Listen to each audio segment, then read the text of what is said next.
आजसू प्रमुख सुदेश महतो ने हजारीबाग में लोकसभा चुनाव पर संयुक्त रूप से एनडीए के प्रचार अभियान की शुरुआत होने की बात कही। कहा कि देश दुनिया में भारत के नाम का डंका बजाने वाले यशस्वी प्रधानमंत्री नरेंद्र मोदी जी को आजसू पूरी शक्ति से साथ देगी। खासकर रामगढ़ विधानसभा, चूंकि अभी उपचुनाव हुआ है, उपचुनाव के बाद चूंकि चूल्हा प्रमुख तक का कार्यक्रम वहां संपन्न हो चुका था, मुझे लगता है कि वहां रिवाइज करने का फिर से एक अवसर मिला आपको। मैं अपने बड़का गांव जो इंतजार कर रहा है अपने आने का, या फिर मांडू जहां पर गांव स्तर पर इस तरह के ग्राम प्रभारी के पार्टी के संकल्पों को देने का, या फिर एक एक कार्यकर्ता गांव में एक जो पिलर मेंबर बनाने का कार्यक्रम था वो लगभग संपन्न कर चुके हैं। अपेक्षाकृत हमारा ये नगर जहां से है, हमारा हजारीबाग, और हमारा बगल में हमारा एक विधानसभा है बरी, ये दोनों काम पूर्ण रूप से हुआ नहीं। मैं प्रभारी लोग से इस मंच के माध्यम से आग्रह करेंगे कि जल्द से जल्द इस काम को पूरा करें, क्योंकि आज जिस ताकत और जिस शक्ति की बात करते हैं, जो विचारधारा या विचार या देश जीतने की बात करते हैं, ध्यान रहे ये सारे विचार अंततः गांव और एक एक मतदाता के द्वार तक पहुंचता है।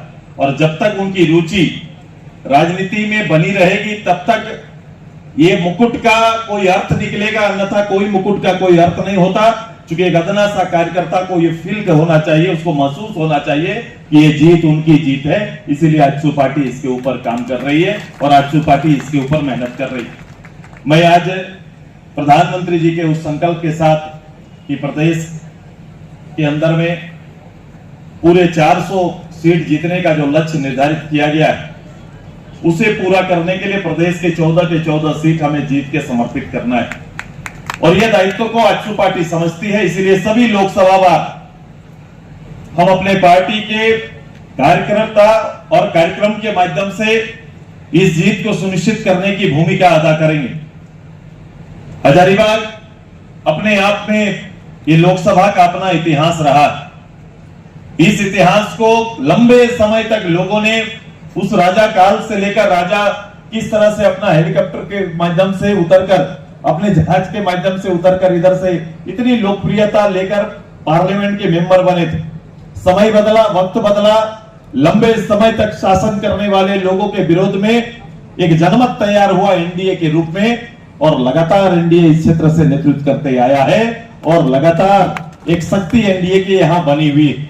मैं आप सभी से आग्रह करने के लिए आया हूं, जो लोग बात करते हैं एक गठबंधन की इस विचारधारा का, जिसको मैं सिरे से इस बात को लेकर खारिज करता हूं कि इनका देश को लेकर कोई कमिटमेंट नहीं। ये गठबंधन देश के लिए नहीं बना, देश का कोई संकल्प नहीं। चूंकि आने वाले समय इस चुनाव में, 24 के इस आम चुनाव में मोदी जी को कैसे रोका जाए, ये एनडीए को कैसे रोका जाए, इसके लिए ये गठबंधन बना।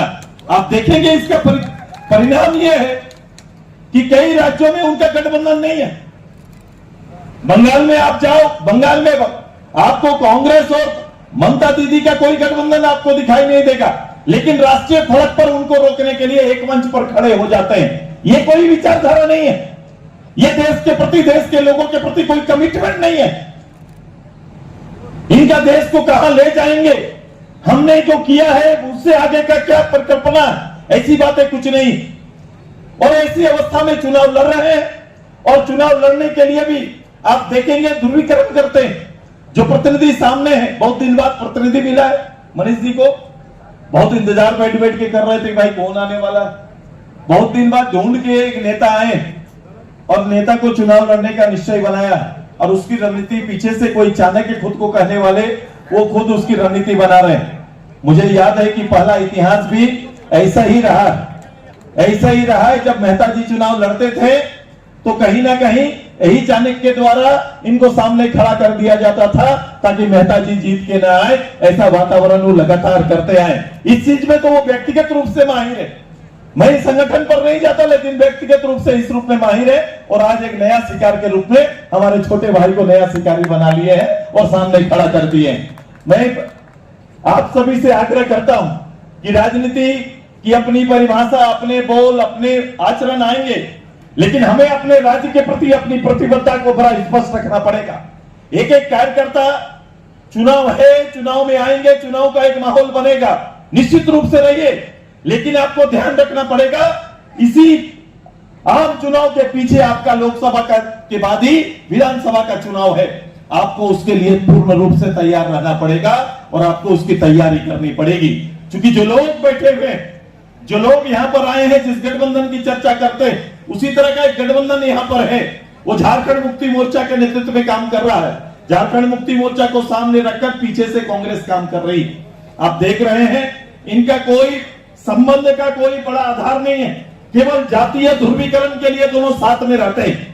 जातीय ध्रुवीकरण इनकी प्राथमिकता है और समाज को कहीं ना कहीं ठगने का काम करते हैं। अभी यहां खड़ा होकर हमारे खालिद साहब बात कर रहे थे कि वोट बैंक किस तरह से सुनिश्चित किया हुआ है। एक अल्पसंख्यक परिवारों को वोट बैंक के रूप में सुनिश्चित करके रखा है। एक हमारे इस क्षेत्र के आदिवासी परिवार को वोट बैंक सुनिश्चित करके रखा है। ऐसा वो उनकी मानक है, ऐसा मानते हैं वो लोग कि हमको वोट देंगे। मेरे कार्यकर्ता से अपील है कि वोट का मूल्य इतना सहज नहीं है कि कोई सीधे समाज का नाम ले और वोट ले ले। वोट हमारे भविष्य का निर्माण करता है, इस राज्य के भविष्य का नाम निर्माण करता है, देश के भविष्य का निर्माण करता है। ये देश के भविष्य के निर्माण का ये वोट है। और जब देश सामने देखेंगे तो कोई नरेंद्र बाबू के नेतृत्व से बाहर कोई सोच नहीं सकता है, उससे बाहर विचार नहीं कर सकता है। कोई विचार दूसरा बनता ही नहीं। मैंने कहा कि पहले उनके सामने देश का दूसरा प्रधानमंत्री तो सामने लेके आओ। ये लोकसभा के प्रत्याशी ला सकते हैं ढूंढ के, लेकिन आने वाला प्रधानमंत्री इतना किनका होगा, इनका कौन होगा, इनको पता नहीं। बताया किसी मंच में? कहीं चर्चा है? कोई विचार दूसरा बनता ही नहीं। मैंने कहा कि पहले उनके सामने देश का दूसरा प्रधानमंत्री तो सामने लेके आओ। ये लोकसभा के प्रत्याशी ला सकते हैं ढूंढ के, लेकिन आने वाला प्रधानमंत्री इतना किनका होगा, इनका कौन होगा, इनको पता नहीं। बताया किसी मंच में? कहीं चर्चा सुने हैं कि अगला प्रधानमंत्री के बारे में कोई चर्चा करते हैं? हम तो बड़ा स्पष्ट है कि हमारे प्रधानमंत्री कौन होंगे। सामने वाला जो नेता चुनने वाले हैं, जो प्रधानमंत्री बनेंगे, कोई स्पष्ट है क्या? है क्या? बताइए थोड़ा। है कौन बनेंगे भाई साहब प्रधानमंत्री?